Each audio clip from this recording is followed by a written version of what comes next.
Hi friends, welcome back to Sangavi talks. இன்றைக்கி நம்ம சேனலில் கொரியன் ஃபேண்டசி ட்ராமாவோட ஃபைனல் பார்ட் தான் பார்க்க போகிறோம். இந்த பார்ட்டும் ரொம்பவே சூப்பராக இருக்கும். வீடியோக்குள்ளே போகிறக்கு முன்னாடி நீங்கள் இன்னும் சங்கவி டாக்ஸை சப்ஸ்கிரைப் பண்ணலன்னா சப்ஸ்கிரைப் பண்ணி பெல் ஐக்கானை கிளிக் பண்ணிடுங்க. கூடவே இந்த வீடியோக்கு ஒரு லைக்கையும் போட்டுருங்க. அப்போ தான் இந்த வீடியோ நிறைய பேருக்கு போய் ரீச் ஆகும். லாஸ்ட் பார்ட்டில் ஜின்னோட கரியருக்கு வந்த ப்ராப்ளம்ஸ் எல்லாம் ஜின்னும் சோவும் சேர்ந்து சால்வ் பண்ணியிருப்பாங்க. லாஸ்ட் பார்ட்டோட எண்டிங்கில் தான் அன்னைக்கு பாடி ஸ்விட்ச் ஆகும்போது சோ டிவி ஸ்க்ரீனில் கிஸ் பண்ணது ஜேபோமே இல்லை, அவள் ஜின்னை தான் கிஸ் பண்ணியிருப்பான்ட்டு இவங்களுக்கு தெரிய வந்திருக்கும். இப்போ இந்த பார்ட்டோட ஸ்டார்டிங்கில் இந்த விஷயம் தெரிஞ்சோன்னா சோ திருன்னு முழிச்சிட்ருக்க. ஜின்னுக்கும் என்ன சொல்கிறதுனே தெரில.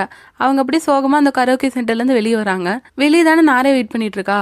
அவள் இவங்க ரெண்டு பேரும் மறுபடியும் பாடி ஸ்விட்ச் ஆகிட்டாங்கன்னு நினச்சி ரொம்ப சந்தோஷமாக பேசுகிறா. சோ நீ திரும்ப வந்துட்டில்லைன்னு சொல்லி சோவோட உடம்புல இருக்க ஜின்னை போய் நாரே ஹேக் பண்ண ஜின்னை அவளை தள்ளி தலையில் தட்டிட்டு போகிறான். பின்னாடி சோவை பார்த்தா அவளும் சோகமாக நடந்து போக நாரைக்கு என்ன நடக்குது ஒன்றும் புரியல. ஸோ இவங்க ரெண்டு பேரும் அப்படியே சோகத்திலே ஒவ்வொரு பக்கமாக போக நாரைக்கு தான் இப்போ எந்த பக்கம் போகிறது, சோவோட உடம்பு இருக்க பக்கம் போகிறதா இல்லை சோ பின்னாடி போகிறதான்ட்டு குழப்பமாயிட்டு கடைசியில் சோ பின்னாடி ஓடிட்டு இருக்கா. இன்னொரு பக்கம் ஜெயபோமோட வீட்டில் காட்டினாங்கன்னா அங்கே அவங்கள பார்க்க ஹேரா வரா. அவள் வழக்கம் போல் ஜெயபோம் கிட்ட ஜாலியாக பேசிகிட்டு இருக்கா. ஜெயபோம் அவளை நல்லா திட்டி விட்டுறான். இங்கே பாரு, எனக்கு சுத்தமாக மேலே ஃபீலிங்ஸே இல்லை. என்னால் ஜின் கஷ்டப்படுறதெல்லாம் பார்த்துட்டு சும்மாவே இருக்க முடியாதுன்ட்டு அவன் கோவமாக ஹேராவை திட்டிட்டு அவன் ரூமுக்கு போயிடுறான். அப்போ இவனோட மற்ற ஃப்ரெண்ட்ஸும் பார்க்குறாங்க ஜெயபூம் ஏன் இப்படி பேசிட்டு போகிறான்ட்டு. ஆக்சுவலாக ஒரு வேளை ஜெயபூமுக்கு இவ தான் அந்த ஜின்னோட விஷயத்தில் பிரச்சனை பண்ணியிருப்பான்னு தெரிஞ்சிருச்சு போல். அதனால தான் அவன் அப்படி பேசிட்டு போகிறான் போல். இதனால் ஹேராவும் கோவமாகி அங்கேருந்து கிளம்பிடுறான். இன்னொரு பக்கம் சோவையும் நாரேவே காட்டினாங்கன்னா நாரே தான் சோ பின்னாடி ஓடனால சோ நடந்தது எல்லாத்தையும் நாரே கிட்ட சொல்லிட்டா. அப்போ நாரேவும் சரி ஓகே, இப்போ இதில் என்ன பிரச்சனை இருக்குது, நீ ஜின்னை மறுபடியும் கிஸ் பண்ணிட்டீங்கன்னா நீங்கள் மறுபடியும் பாடி ஸ்விட்ச் ஆயிருவீங்க தானேன்னு கேட்குறா. ஆனால் இவங்க தான் அதை ஆல்ரெடி பண்ணியிருப்பாங்கல்ல, அப்போ இவங்க பாடி ஸ்விட்ச் ஆகலை. இப்போ மறுபடியும் எப்படி இவங்க பாடி ஸ்விட்ச் ஆகுறதுன்னு தெரியாமல் சோ ரொம்ப சோகமாக இருக்க நாரே தான் சப்போர்ட்டிவாக பேசுகிறா. நீ கவலைப்படாத சோ, நீ மிராக்கிள்ஸை நம்பு, அது உனக்கு ஆல்ரெடி ஒரு டைம் நடந்த மாதிரி திரும்பவும் நடக்கும், நீ நம்பு, அது மட்டும் போதுன்ட்டு நாரே சொல்ல நாரே ரொம்ப தன்னம்பிக்கையாக தான் பேசுகிறா. ஆனால் அந்த சோவை பார்த்தீங்கன்னா நாரே ஒருவேளை நான் ஜின்னோட உடம்புலேயே மாட்டிக்கிட்டா நம்ம ரெண்டு பேரும் வேணால் கல்யாணம் பண்ணிக்கலாமா, உனக்கு என்ன ரொம்ப பிடிக்கும், நானும் ஜின்னோட உடம்புல இருக்கும்போது உனக்கு ஜின்னோட அப்பியரன்ஸும் ரொம்ப பிடிக்கும்ல, அப்போ நம்ம இதே மாதிரி அப்பயே ஜாலியாக இருக்கலாம்லன்னு கேட்க நாரே அப்படியெல்லாம் ஒன்றும் இல்லை, எனக்கு இப்போ வந்து ஜின் மேலே இருக்க இன்ட்ரெஸ்டே போச்சுங்கிறா. இதை கேட்டோன்னு சோக்கு சாக்கு என்னடி சொல்கிறேன் என்ன ஆச்சுன்ட்டு. ஆக்சுவலாக நாரேக்கு இப்போ வேற ஒரு ஆளை பிடிச்சிருக்கான். அது யாருன்னு சோ கேட்க நாரே சொல்லவே மாட்டா. ஒருவேளை அந்த பிடிச்ச பையன் வாங்க என்னன்ட்டு நம்மளுக்கு சொல்லலை. இப்போ ஜின் சோவோட வீட்டுக்கு போனதுக்கப்புறம் அவன் கேலண்டர் பார்த்து ஃபீல் பண்ணுறான். அந்த ஈவெண்ட்டுக்கு இன்னும் 1 வீக் தான் இருக்குது. அதுக்குள்ளே இவங்க பாடி ஸ்விட்ச் ஆக முடியலன்னா அந்த ஈவெண்ட்டில் ஜின்னால் நடக்க முடியாதுல்ல. இதில் இவங்க அப்பா வேற ஜின்னை பார்க்க வரேன்னு சொல்லியிருக்காரு. ஸோ என்ன பண்ணுறதுன்னு தெரியாமல் ஜின் ரொம்ப சோகத்தில் இருக்கான். அதுக்கப்புறம் சோ ஜெயபோமோட வீட்டுக்கு போனால் அங்கே எல்லாரும் அந்த ரன்வேக்காக தான் ப்ராக்டிஸ் பண்ணிட்டு இருக்காங்க நடந்துட்டு. அப்போ ஜெயபோம் வந்து இங்கே வாங்க ஒரு இன்ட்ரெஸ்டிங்கான வீடியோ பார்க்கலான்னு கூப்பிட்றான். என்னன்னா இவங்கெல்லாம் ஃபர்ஸ்ட் டைம் ரன்வேல நடந்திருப்பாங்கல்ல, அதுக்கு முன்னாடி எடுத்த வீடியோ. ஸோ ஃபர்ஸ்ட் டைம் ரன்வேல நடக்க போகிறதுக்கு முன்னாடி எல்லாருக்குமே கொஞ்சம் நர்வஸாக தான் இருக்குது. ஆனால் ஜின்னை கேட்டால் அவன் சொல்கிறான் ஜின் எப்படி நடக்க போகிறான்ட்டு கவலைப்படுறதே தேவையில்லாத வேலை தான். ஏன்னா நான் நடக்க போகிறது எல்லாரும் ஞாபகம் வச்சுக்கிற அளவுக்கு நான் நடப்பேன்னு சொல்கிறான். அதே கான்ஃபிடென்ஸோட தான் அவன் சூப்பராக பர்ஃபெக்டாக நடக்கிறான். ஸோ ஸ்டார்டிங்லேருந்து ஜின் வந்து ஒரு தனி கேரக்டர் தான். அவன் மாடலிங்கே ரொம்ப டிஃப்ரெண்ட்டாக சூப்பராக இருக்கும். இப்போ மற்றவங்களாம் பேசிக்கிறாங்க அவங்க ஃபஸ்ட் டைம் நடக்கும்போது அவங்களுக்கு எப்படி ஒரு ஃபீலிங் இருந்துச்சுன்னு. ஏன்னா அவங்க இதுக்கு முன்னெல்லாம் யோசிச்சிருப்பாங்கள்ல நம்மளாலாம் ரன்வேல நடக்க முடியுமான்ட்டு. ஆனால் இப்போ ஒரு நல்ல மாடல்ஸுங்கிற நிலமையில இருக்காங்க. இப்போ பார்த்தீங்கன்னா சுன்சிக்கோட நிலமை தான். அவன் இப்போ தான் ஃபஸ்ட் டைம் ரன்வேல நடக்க போகிறான். ஸோ அவனும் ரொம்ப எக்ஸைட்மெண்ட்டாக இருக்கிறதா சொல்லிட்டு இருக்கான். பட் சோக்கு இந்த வீடியோ பார்க்கும்போது தோன்றதெல்லாம் ஒன்று தான். அவள் வந்து இந்த ரன்வேல நடக்கும்போது சூப்பராக நடக்கணும், அவளோட பெஸ்ட்டை கண்டிப்பாக பண்ணுன்ட்டு அவள் யோசிக்கிறான். அடுத்த நாள் எந்திரிக்கும் போது கூட சப்போஸ் பாடி ஸ்விட்ச் ஆயிருந்தால் நல்லா இருக்கும்னு நினச்சிட்டு தான் எந்திரிக்கிறான். ஆனால் அப்படி எதுவும் ஆகலில்ல. இன்னொரு பக்கம் ஜின்னு இதனால கொஞ்சம் அப்செட்டில் தான் இருக்கான். ஆனால் நாரே தான் இவங்க ஃப்ரெண்டாக கரெக்டான வேலையை பார்க்குறா. அன்னைக்கு கரோக்கி சென்டரில் அந்த கிஸ்ஸை தவிர வேறு என்னெல்லாம் நடந்துச்சுன்ட்டு இவ யோசிச்சு பார்க்குறா. ஸோ இவளுக்கு தோன்றதெல்லாம் அவள் ஸோ அழுதுருப்பாள்ல, ஸோ அந்த டியர்ஸு இன்னொன்று அன்றைக்கி பிளாக் அவுட் ஆயிருக்கும். ஸோ இதில் எதெல்லாம் பாடி ஸ்விட்சுக்கு காரணமாக இருக்கும்ட்டு அவள் யோசிச்சுட்டு இருக்கா. இன்னொரு பக்கம் ஜின்னை சோவை காட்டினாங்கன்னா சோ சொல்கிறா உனக்காக இந்த ரன்வேல நான் நடக்கிறேன்ட்டு.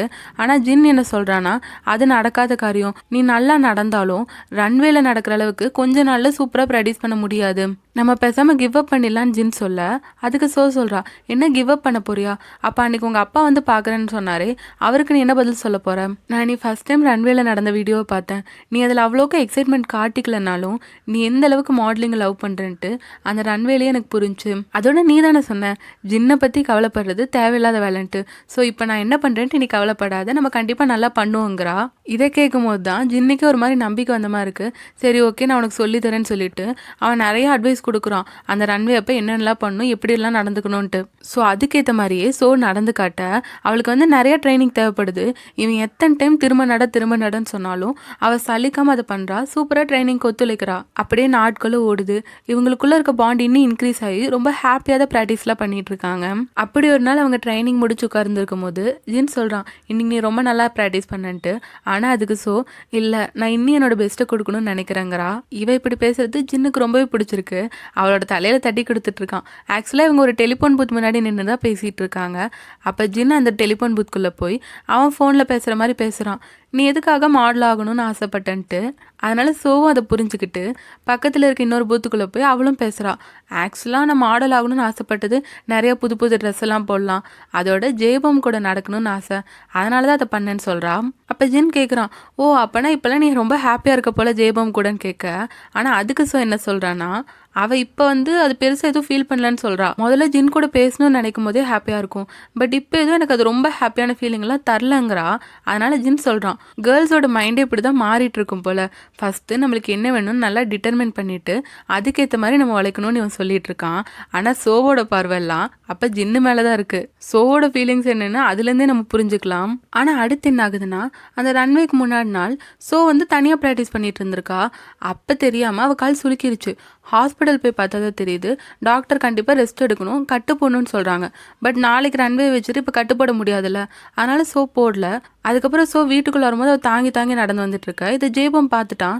என்னாச்சு உனக்குன்னு கேட்கும் போது தான் அவள் காலில் வந்து இப்படி சுலுக்கா இருக்கிறதே ஜெயபம் பார்க்குறான். என்ன இப்படியா இருக்குது, இந்த மாதிரி நிலமையில நீ பெர்ஃபார்ம் பண்ண வேணாம், நான் வேணா மிஸ்டர் போனுக்கு கால் பண்ணுறேன், நம்ம பெர்ஃபார்ம் பண்ண முடியாதுன்னு சொல்லிடலான்ட்டு இங்கே ஜெயபம் சொல்ல. ஆனால் வந்து அதை கேட்குற மாதிரி இல்லை. நீ ஒன்றும் கவலைப்படாது, இது சின்ன அடி தான், என்னால் இதை மேனேஜ் பண்ணிக்க முடியும், நான் நல்லாவே நடப்பேன், நீ மற்ற யாருக்கடையும் இதை சொல்லாதன்னு சொல்ல ஜெயபமும் கவலைப்பட்டு ஐஸ் பேக்லாம் அங்கே வச்சு விட்டுட்ருக்கான். அப்போ ஜெயபம் ஜின்னை பார்த்து, இந்த கலெக்ஷனுக்கான ஒர்க்கெலாம் முடிஞ்சதுக்கப்புறம் நான் அப்ராட் போகிறேன், உனக்கு தான் நான் ரொம்ப தேங்க்ஸ் சொல்லணும், உன்னால தான் நான் யாருன்னு தெரிஞ்சு நான் இது வரைக்கும் வாழ்ந்தேன்னு சொல்லிட்டு அவன் எமோஷ்னலாக பேசிட்டு தேங்க்ஸ் சொல்லிட்டு போகிறான். இந்த இடத்துல தான் ஜெயபூமு ஜின்னும் எந்த அளவுக்கு ஃப்ரெண்ட்ஸ்ன்னு காட்டியிருப்பாங்க. ஜெயபூமுக்கு ஜின் மேலே ரொம்ப மரியாதையும் ரொம்ப அன்பும் இருக்கும். இதுக்கு முன்னாடி கூட வாங் ஜின்னை பற்றி சொல்லும் போது ஜெயபூம் ஒரு வார்த்தை ஜின் கிட்ட கேட்டிருக்க மாட்டான், ஏன்னா அவன் அந்த அளவுக்கு ஜின்னை நம்புறான். இப்போ அடுத்த நாள் எல்லாரும் அந்த ரன்வேக்கு தான் கிளம்பிட்டு இருக்காங்க. ஜின்னும் கால் பண்ணி சொல்கிறான், நீ எதுவும் ப்ரெஷர் எடுத்துக்காத, ரிலாக்ஸாக நடன்ட்டு. அதுக்கப்புறம் இவங்களாம் அந்த ரன்வே கிளம்பி போகிறாங்க. இன்னொரு பக்கம் நாரே ஜின்னும் கிளம்பி வந்துட்டு இருக்காங்க. அப்போ நாரே வந்து எல்லா நல்ல விஷயப்பையும் பட்டாசு வெடிக்கணும்னு ஆசைப்படுவா, நான் போய் பட்டாசு வாங்கிட்டு வரேன்னு சொல்லிட்டு அவங்க பட்டாசு வாங்கிட்டு தான் அந்த ரன்வேக்கு போகிறாங்க. எல்லாரும் இப்போ அந்த ரன்வேக்கு தான் ரெடி ஆகிட்டு இருக்காங்க. வந்து அந்த கால் ரொம்ப வலிக்குது தான், ஆனால் ஒரு நம்பிக்கை ஏற்படுத்திக்கிறா, நம்ம இப்போ வந்து நல்லா பெர்ஃபார்ம் பண்ணுவோன்ட்டு. அதே நம்பிக்கையோட அவங்க போய் பெர்ஃபார்ம் பண்ணுறா. அங்கே வந்து ஜின்னோட அப்பா வந்திருக்காரு. அவர் ஃபர்ஸ்ட் டைம் ஜின் ரன்வேல நடக்கிறத பார்க்குறாரு. அவரை உடம்புக்குள்ளே இருக்க ஜின்னும் பார்க்குறான். உடம்புக்குள்ளே இருக்க ஜின்னும் அவரை பார்க்குறான். ஃபர்ஸ்ட் டைம் தன்னோட அப்பா தான் ரன்வே பார்க்க வந்திருக்காருல, அதை நினைக்கும் போது ஜின்னுக்கு ரொம்பவே ஹாப்பியாக இருக்குது. இப்போ நடந்துட்டு இருக்கால, அவள் சும்மா சொல்லக்கூடாது, அவள் கொஞ்ச நாள் ப்ராக்டிஸ் எடுத்தாலும் ரொம்ப எலகண்ட்டாக பர்ஃபெக்டாக நடந்துட்டு இருக்கா. அப்போ ஜின் நினச்சி பார்க்குறான், இவன் முன்னாடி சொல்லியிருப்பாள் நீ கிவ் அப் பண்ணக்கூடாது, இதை பார்த்து ஹாப்பி ஆகிட்டு ஜின் நினச்சி பார்க்குறான், சொல்லியிருப்பாள் நம்ம கண்டிப்பாக கிவ் அப் பண்ணக்கூடாது, நம்ம சூப்பராக இதை பண்ணி முடிப்போன்ட்டு. இதை நினச்சி அவன் ஸ்மைல் பண்ணும்போது தான் காலில் அடிபட்டிருக்கிறத ஜின் நோட் பண்ணுறான். அதை பார்த்தோன்னே ஜின்னுக்கு ரொம்ப சாக்கு. உடனே பார்த்தா கூட நான் ஓடுறான். இவன் பின்னாடி நாரே ஓடிட்டு இருக்கா. இப்போ மாடிக்கு தான் போய் உட்காந்துருக்கா. அவளுக்கு ரொம்ப பெயின் எடுக்குது, அவளால் தாங்கிக்கவே முடியல. ஆனாலும் கொஞ்சம் பொறுத்துக்கிட்டு ஃபைனல் ரவுண்ட் நடந்தணும்னு யோசிச்சுட்டு இருக்கா. அப்போ தேடி வந்த ஜின் ரொம்ப கோவப்படுறான், நீ எதுக்கு இப்படி ஒரு வழியை வச்சுட்டு ரன்வேல நடக்க வந்த, எதனால் இப்படிலாம் பண்ணுறேன்னு சொல்லி அவன் திட்ட. ஜாலியாக பேசுகிறா, நான் இன்னைக்கு நல்லா நடந்தேனா, உங்கள் அப்பாவுக்கு ரொம்ப பிடிச்சிருந்துச்சா, இதே மாதிரி ஃபைனல்லையும் சூப்பராக பண்ணுற பாருன்னு சொல்ல ஜின்னுக்கு வந்து ரொம்ப கவலையாக இருக்குது. வா உடனே ஹாஸ்பிட்டல் போகலான்னு சொல்கிறான். ஆனால் அதை கேட்குற மாதிரி இல்லை. அவள் ஃபைனல் ரவுண்ட் முடிக்காமல் வரமாட்டேங்கிறா. அப்போ ஜின் கிட்ட சாரி சொல்லிட்டு, நீ என்னால் தான் ரொம்ப கஷ்டப்பட்டிருக்க, ஆனால் நான் உன்னெல்லாம் திட்டம் மட்டும்தான் செஞ்சுருக்கேன், இப்போ நான் உனக்காக தேங்க்ஸ் சொல்ல விரும்புகிறேன், ஏன்னா உன்னால தான் எனக்கு மாடலிங் எவ்வளோ பிடிக்கும்னு எனக்கே புரிஞ்சுது. எனக்காக நீ நிறையவே பண்ணிட்ட சோன்னு சொல்லிட்டு இப்போ ஜின் போய் சோவை கிஸ் பண்ணிடுறான். இப்போ நாரேவும் இவங்க பின்னாடி தான் ஓடி வந்தா. அவள் இவங்க கிஸ் பண்ணுறதை பார்த்துட்டு தான் ஒன்று யோசிக்கிறா. அன்னைக்கு பாடி ஸ்விட்ச் ஆகும்போது என்னெல்லாம் நடந்திருக்கும். ஆக்சுவலாக அன்னைக்கு எலக்ட்ரிக் ஷாக் அடிச்சதுன்னு சொல்லியிருப்பாங்கல்ல, அதை நம்ம மறந்துட்டோமேன்னு யோசிச்சுட்டு இவ தான் சோக்கு பிடிக்கும்னு பட்டாசு வாங்கிட்டு வந்திருப்பாள்ல, அந்த இடத்துல எலக்ட்ரிக் ஒயரும் இருக்குது. ஸோ இந்த நாரை என்ன பிளான் பண்ணுறான்னா அங்கே பட்டாசை பற்ற வச்சு அந்த ஒயருக்கு நேரம் விடுறா. அப்போ சோவை பார்த்தீங்கன்னா அவன் அந்த எலக்ட்ரிக் ஒயர் கனெக்ட் ஆகிருக்க கம்பி தான் பிடிச்சிட்டு இருந்திருப்பா. இப்போ நாரை ஏற்படுத்தின எலக்ட்ரிக் ஷாக் அப்படியே வேவாக கடந்து போய் ஜின்னு சோவர் இடத்துக்கு போகுது. ஸோ அன்னைக்கு நடந்த மாதிரியே இப்பயும் நடக்க சோவ ஜின்னும் ஒரு வழியாக மறுபடியும் பாடி ஸ்விட்ச் ஆயிட்டாங்க. இதை ரியலைஸ் ஆனோன்னு தான் சோவ ஜின்னும் ரொம்பவே ஹாப்பி ஆகுறாங்க. நமக்குள்ளே நடந்த நல்ல ஞாபகங்கள், ஹாப்பியான மூமெண்ட்ஸ் எல்லாம் நான் என்றைக்குமே ஞாபகம் வச்சுப்பேன்னு சொல்லிட்டு ஐ லவ் யூன்னு 2 பேரும் மனசுக்குள்ளே நினச்சிட்டு ஸ்மைல் பண்ணுறாங்க. ஸோ அடுத்து ஃபைனல் ரவுண்ட் நடக்கும்போது அப்போ ஜின் அந்த ரன்வேல நடக்கிறான். அங்கே ஜின்னோட அப்பாவும் இருக்கார்ல. இதெல்லாம் பார்த்து சோ ரொம்பவே ஹாப்பி ஆகிட்டு இருக்கா. அப்போ ஜின்னும் சோவும் இவங்க 2 பேரோட இத்தனை நாள் ஜேர்னியை யோசிச்சு பார்த்து ரொம்ப எமோஷ்னலாக ஒருத்தர் பார்த்து ஸ்மைல் பண்ணுறாங்க. இப்போ அப்படியே 6 மாதம் கழிச்சு காட்டுறாங்க. சோவை ஜின்னு லவ் பண்ண ஆரம்பிச்சிட்டாங்க. சோ இப்போ ஸ்கூலிங் முடிச்சுட்டா. இப்போ மாடலாக தான் ட்ரை பண்ணிட்டு இருக்கா. ஸோ அப்படி ஒரு ஆடிஷன் அட்டன் பண்ணதுக்கு அப்புறம் தான் ஜின் கிட்ட ஃபோன் பேசிட்டு இருக்கா. அந்த ஆடிஷனில் ஃபெயில் ஆனதா சொல்ல ஜின் சொல்கிறான் அவங்களுக்கெல்லாம் சுத்தமாக டேஸ்டே இல்லை போல, உன்னை போய் ரிஜெக்ட் பண்ணியிருக்காங்கன்ட்டு. ஆனால் அதுக்கு சோ சொல்கிறா நீங்களும் தான் இதுக்கு முன்னாடி என்னை ரிஜெக்ட் பண்ணீங்க, நான்லாம் மாடலில் ஆக மாட்டேன்னு சொன்னீங்களேன்னு சொல்ல ஜின் கேட்குறான் இன்னுமா அதை பற்றி பேசுகிறேன்ட்டு. அப்போ தான் இவங்க 2 பேர் பார்க்குறாங்க. இவங்க 2 பேர் ஆப்போசிட்டில் ஒரு சிக்னலில் நின்றுட்டு இருக்காங்க. அப்போ சோ சொல்கிறா ஆக்சுவலாக சோ இதுக்கு முன்னாடி விளையாடதை செஞ்சுருக்கா. அவள் இன்னைக்கு அட்டன் பண்ண ஆடிஷனில் அவள் செலக்ட் ஆகிட்டா. இதை சோ ரொம்ப ஹாப்பியாக சொல்ல ஜின்னுக்கு ரொம்ப சந்தோஷமாக இருக்குது. இப்போ அப்படியே இவங்க ஒருத்தர் நோக்கி நடந்து வர அவங்க வாய்ஸ் ஓவர்லேருந்து நம்மளுக்கு சொல்கிறாங்க எங்களோட ரன்வே இன்னைக்கு முடியலன்ட்டு. அதோட இன்றைக்குமே நம்பிக்கையை கைவிட்டுறாதீங்க, மிராக்கிள்ஸ் கண்டிப்பாக நம்ம லைஃப்பில் நடக்கும்ன்ட்டு. இப்போ சோவும் ஜின்னும் கண்ணாலேயே பார்த்து ஹாப்பியாக ஸ்மைல் பண்ணிக்கிறதோட இந்த ட்ராமா சூப்பராக முடியுது. இந்த ட்ராமா உங்களுக்கு பிடிச்சிருக்கா? இந்த ட்ராமா பற்றின உங்கள் தாட்ஸை கமெண்ட் பண்ணுங்கள். ஆக்சுவலாக எனக்கு பாடி ஸ்விட்சிங் கான்செப்ட் பிடிக்கும், அதனால தான் இந்த ட்ராமா எடுத்தேன். ஒரு சிம்பிள் ஸ்டோரி லைனில் ரொம்ப ஃபீல் குட்டாகவே இந்த ட்ராமா கொடுத்துருப்பாங்க. இதுக்கப்புறம் நான் என்ன ட்ராமா போடலாம், மூவி போடலான்ட்டு உங்களுக்கு ஏதாவது ரெக்கமெண்டேஷன் இருந்தால் கமெண்ட்டில் போடுங்க, நான் கண்டிப்பாக போடுறேன். இந்த ட்ராமா உங்களுக்கு பிடிச்சிருந்துச்சுன்னா லைக் ஷேர் பண்ணி சப்போர்ட் பண்ணுங்கள். சங்கவி டாக்ஸை சப்ஸ்கிரைப் பண்ணி பெல் ஐக்கானை கிளிக் பண்ணிடுங்க. மீண்டும் அடுத்த வீடியோவில் சந்திப்போம். பாய்.